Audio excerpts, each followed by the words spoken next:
अभी एक आदमी टाइटेनिक को घूमने गए थे, उनका भी पता नहीं चल रहा है। अब पूरा फैमिली के साथ गया था, अरबपति था वो। जहाज का एक प्रोटोकॉल है कि अगर कोई जहाज डूब रहा होता है तो समझिए ध्यान। साउथहैम्पटन बंदरगाह से 10 अप्रैल 1912 को 10 अप्रैल 1912 को टाइटेनिक जहाज निकली थी।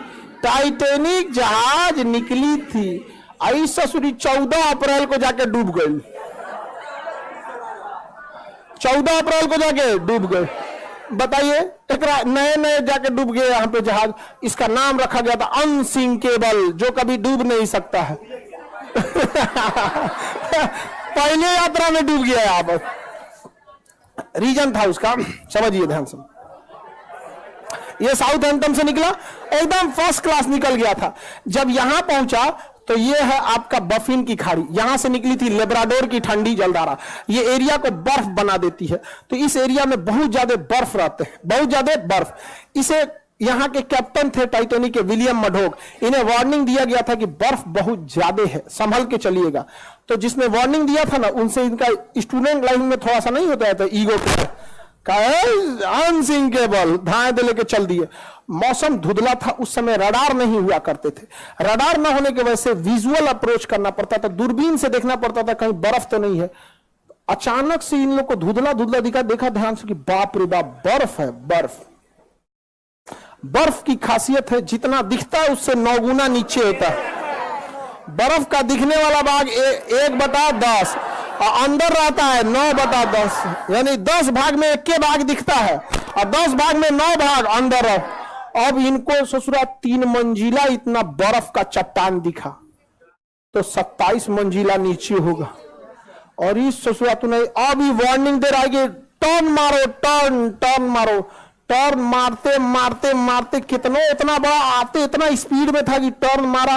और जब वो वार्निंग दिया तो कुछ देर बाद वहां सुना सब इंजन के पास शांति से घूम रहा था। अनसिंकेबल है हम यहाँ पे। जाके लड़ा, अब पेंदिए फाड़ दिया उसका, पेंदी फाड़ दिया उसका। टाइटेनिक में हो गया सुराख। टाइटेनिक जहाज इतना जल्दी नहीं डूबेगी। कोई पानी वाली जहाज डूबने में कम से कम 7-8 घंटा लगाती है। एगो कटोरा तो नहीं डुबा के देखिए ना टब में, भागेगा इधर उधर। एगो पानी बोतल, एगो 5 लीटर का गैलन खोल दीजिएगा, उसको डुबाइएगा, देखिए जल्दी नहीं डूबेगा। एक आध मिनट तो भी ले लेगा। दिक्कत क्या हुआ, तो डूबने लगा। ये कैप्टन को लग गया, विलियम मडोक को तो गया अनसिंकेबल, गए अनसिंकेबल गया। उसने कहा कि इवैक्यूएट, खाली कराया जाए। क्या किया जाए? खाली। तो जितने बिजनेस क्लास वाले थे, अमीर लोग, जिनका किराया लाख रुपया था, उनको पहले लाइफ बोट में भरा गया। जिस लाइफ बोट की क्षमता 20 आदमी की थी, उसमें 2 आदमी को भेजा गया। 3 आदमी, अमीरों को दिक्कत न हो। लेकिन हमेशा याद रखिएगा, रेडी फॉर वर्स्ट कंडीशन। जीवन में सफल होना है तो एक कंडीशन हमेशा याद रखिएगा, कुछ भी काम करने जाइए अपने आप से कहिएगा रेडी फॉर वर्स्ट कंडीशन, सबसे बुरे समय के लिए तैयार रहिए। और हम हिंदुस्तान वाले काहे डूबते हैं? एगो दुकान खोलेगा, कहेगा कि अच्छा खर्चा है 30,000, 50,000 तो आइए जाएगा। अरे यार, तुम अच्छे कंडीशन के लिए रेडी हो, रेडी फॉर वर्स्ट कंडीशन। 30,000 का खर्चा, अगर 10,000 भी नहीं आया और ऐसा 6 महीना अटक गया, लॉकडाउन लग गया, व्हाट विल यू डू? समझ में आ गया कि नहीं आ गया? रेडी फॉर वर्स्ट कंडीशन, हमेशा रेडी रहिएगा। इसको लगा कि हम तो आराम से निकालिए देंगे, तब तक टाइटेनिक बीच में से टूट गया। अब तो डूबने की रफ्तार बढ़ गई। अब हो गया अफरा तफरी। अब बोट हो गई कम। शुरुआत में जिसकी बोट की कैपेसिटी थी 20 आदमी की, उस पर भेजा 5 आदमी, 2 आदमी। बाद में वो 20 आदमी वाले पे उतार दिया 50 आदमी, वो डूब गया। अब इतना तेजी से टाइटेनिक डूबने लगा कि लोग लाइफ जैकेट पहन के कूद गए। उसमें भी कोई दिक्कत नहीं होता। बर्फ था, -2 डिग्री टेम्परेचर था, टेम्परेचर ठंडी से मर गया सब। ऐसे पानी में कूद जाते लाइफ जैकेट पहन के तो कोई दिक्कत नहीं था। बड़ी मछलियां ऊपर नहीं आती हैं, बड़ी मछली नीचे अपना ताम झाम करते रहते हैं। बड़ी मछली ऊपर काहे आने वाली है?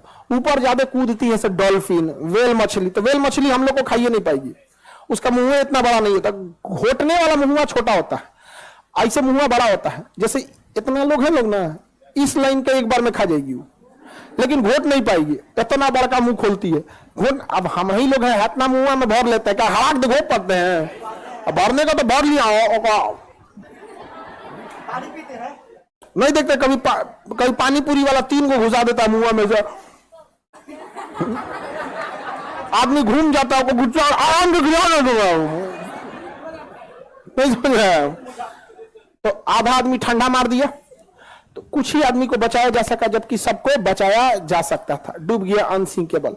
जहाज का एक प्रोटोकॉल है कि अगर कोई जहाज डूब रहा होता है तो रॉकेट फ्लेयर छोड़ता है, रॉकेट छोड़ता है, मतलब वो सिग्नल है, रात में सिग्नल है, दिन में तो हॉर्न मारता है, अब रात में सिग्नल। बगल से एक ब्राजील का जहाज गुजर रहा था, लगभग 80 से 100 किलोमीटर की दूरी पे था, गुजर रहा है। उसको लगा कि लोग पार्टी मना रहे हैं, रॉकेट छोड़ के पार्टी मना रहे हैं, छोड़ के चल दिया वहां पे। टाइटैनिक की कहानी खत्म। अभी एक आदमी टाइटैनिक को घूमने गए थे कि देखे कहां डूबल है, उनका भी पता नहीं चल रहा। अब पूरा फैमिली के साथ गया था, अरबपति था वो। छोट मोट का तो छोट मोट आदमी घूमने के नाम पे ननिहाल चल जाता है, नहीं समझा, और कौन चीज आएगा वहां। अरबपति थे, गए थे टाइटैनिक देखे। जा टाइटैनिक देखने, बहुत खतरनाक है यहाँ पे टाइटैनिक जहाज, एक से एक रहता, कई जहाज गई। इसी में कोस्टा कॉन्कॉर्डिया एक जहाज था जो यहाँ पे था इंग्लैंड के पास, वो भी डूब गया। कोस्टा कॉन्कॉर्डिया, कोस्टा कॉन्कॉर्डिया बहुत बड़ा जहाज था, टाइटैनिक से भी बड़ा। अब उसमें जो डांसर थी ना, डांसर नचनिया, तो जो उसमें डांस कर रही थी, कैप्टन को पसंद आ गई। बस कैप्टन क्या किया ना, उस रास्ते में मोड़ लिया जहां पे गहराई कम थी। आई करी कि इधर चलिए ना, यहाँ तो अच्छा पहाड़ दिख रहा है, कितना 20 समुद्रों में कुछ दिखबे नहीं करता है, और उब जाइएगा। हवाई जहाज में हाइट पे जाने के बाद उब जाए, कुछ नहीं दिख रहा है, इधर भी नीला, उधर उधर, नीचे कुछ दिखबे नहीं करेगा, बादल आ चुका रहेगा, उब जाएगा। अरे यार क्या लेके चला है, अब उतार दो। शुरुआत में ठीक लगता है कि दिखता है, अरे घर, स्टेडियम, अरे बाप रे बाप, कटोरा कौन चीज है, ये तो फुटबॉल का मैदान है। समझ में आ गया कि नहीं आ गया? अब यही सब समझ में आता है। ज्यादा उड़ जाएगा, कुछ दिखबे नहीं करेगा। अब पानी वाली जहाज में भी किनारे रहिएगा, दिखेगा अरे मुंबई शहर, वो कौन सा है, और मुंबई को पूना दिख रहा है क्या, ऐसे। अब बीचों में घुस जाएंगे तो कुछ नहीं, ऊपर आसमान, नीचे पानी, चारों ओर वही, कुछ पता नहीं चले। तो उस नचनिया के थोड़ा मोड़ लो मोड़ लो मोड़ लो, तो साइड में ले गया। साइड में गहराई कम होता, ले आके पेदिया लड़ा दिया, अब पेदिया फट गया, जहाज हो गई, पलट गई। सारे लोग, इतना करोड़ों का लॉस हुआ जिसका कोई हद नहीं। कप्तान को हो गया जेल। कप्तान को क्या हो गया? इसलिए इससे क्या सीखे आप?